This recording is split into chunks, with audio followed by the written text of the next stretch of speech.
Wednesday, July the 28th. Lake level is about 925 3/4. It's actually come down about 2.5 feet since our last fishing report last week.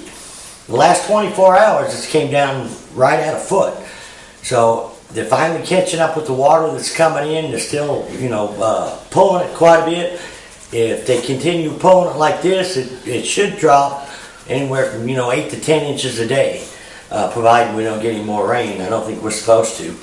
But for the most part, fishing's still real good. I've kind of been, fishing all over the lake. I pretty much just had one tough day, I think, out of the last 6 days or so, and it was up in the Kings River and the Shell Knob area.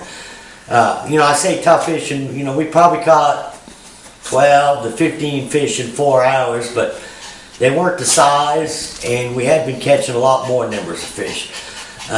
Kimberling City bite seems to be real good. And the James River is probably my best bite. Now, at different ends of the lake, different things are going on. The surface temperature, about 90 degrees in some places. Sometimes it gets a little warmer. The only thing I haven't been able to do is I still haven't been able to get much of a shallow bite. As far as up in the bushes, flipping. And I think as that water starts to come down, it might pull some of them fish out to the bushes on the edge. Right now, there's still 8 to 10 foot of water around all the bushes and trees, so it's been kind of hard for me to try to pinpoint where the fish are in there. Every time I get up in there, I'm not seeing any bait, I'm not seeing any signs of fish, and there may not be a whole lot of oxygen up in there with the water surface temperature being as hot as what it is. But with the water flow, with the current in the lake, there's pretty good current out on the main lake points, and no matter whether I'm in the river arm or on the main lake, my best bite is either on the main river or the main lake, on points. And like Kimberling City area the last few days, a lot of different baits have been working. The fish haven't been that deep. They've been anywhere from 8 feet to about as deep as 20, 22. And I've been catching them from Indian Point down to about the mouth of the James. And it's been primarily smallmouth, which is real odd this time of year. We usually don't catch a whole lot of smallmouth, but conditions aren't normal with all the water flow and the high water. But probably my number one bait has been a football jig. And I've been throwing a 1/2 ounce, and I don't really think it matters what colors. I've been throwing some watermelon candy, green pumpkin orange. I've been trying to throw either a little red in my trailers, or orange in the skirt. Here's a green pumpkin orange. But different days, they want the bait a little bit different.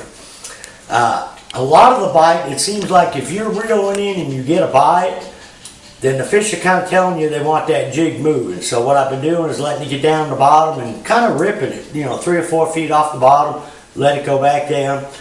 Some days I'm having to just crawl the bait. Now, along with the football jig, a couple other things that have been working too is there's different versions of it. This is Pig Sticker's Pig Rig. Strike King makes one. Gene LaRue makes one that's called the Biffle Hardhead. And it's basically just a football jig with like a split ring and the hook swivels. Now, I got no skirt on this. I've just been using plastic, and I've been using like a Zoom Ultra Vibe Speed Craw. This one I've got a Strike King Structure Bug, which is just like a beaver bait, but I'm working these the same way I am a jig on the bottom. Another bait that'll work out in the same place is a tube bait. Green pumpkin, watermelon red. Same thing with the tube. Some days you got to drag it, some days you got to hop it. Been catching some spoonfish. There's just a lot of different ways to catch them out there on them flats. I think you could take like a Chompers or a Yamamoto hula grub, put on this rig and catch them as well. I think you could catch them on a Carolina rig. Like I say, most of the fish in the morning, they're a little bit shallower. They're 8 to 12. The sun gets up. They seem to be getting out there about 15 to 18 foot. And the best bite seems like it's up until about 9:30, then it really starts to slow down. Now, I talked to several of my buddies today. We were kind of struggling trying to find them Kentuckys on a drop shot. When I've been catching them on a drop shot, my best drop shot bite has by far been up in the James River, from Ants Creek on up towards Cape Fear on them main lake flat points. And up there's been some largemouths. You know, I'm still catching a few on a crankbait. I'm throwing a jig and a tube as well up there, a spoon, and a drop shot. But like I was saying, today we had trouble finding the drop shot bite. We could find the fish. We had a little trouble, you know, trying to get them to bite vertically, but I could back off and throw a jig or a wobblehead in there and catch them. But the colors of the worms that have been working the best is this, for me anyways, this Chompers. It's a brown purple lamb, and then this one that a buddy of mine makes. It's a plum, little blue flakes, super soft. Bad deal about them, it's kind of a one fish bait. You know, catch one fish on it's going to tear it up, but they sure have been liking it. They didn't like it very well today, but they had been. And like I said, my best drop shot bite has been up in the James. But you can also take a spoon. This has been working better up around Cape Fear area. Either a 1/2 ounce or a 3/4 ounce white spoon. And this one here is a War Eagle. I've also been throwing a 3/4 ounce. But you can fish them in these same places out there on these main lake points.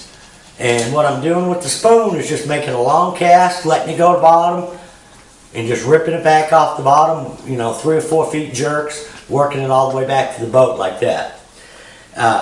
Sometimes up to James, if you get on a good school where you're catching them on a drop shot, pick up a spoon. Once you get them fired up on a drop shot, a lot of times they've been biting that spoon better, and you can get it down there faster.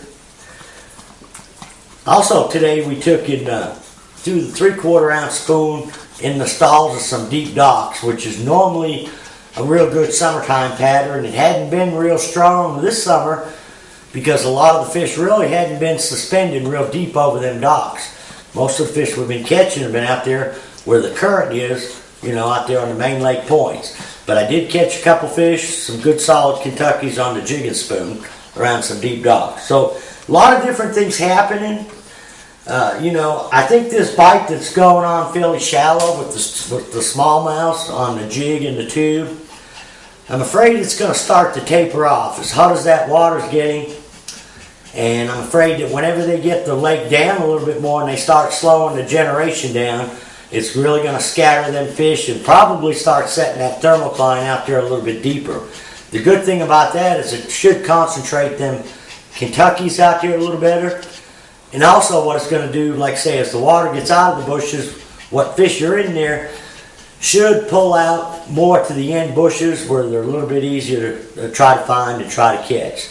So other than it being really hot out there, I mean, the fishing's been, for this time of year, it's still been really good. So till next week, good luck, good fishing.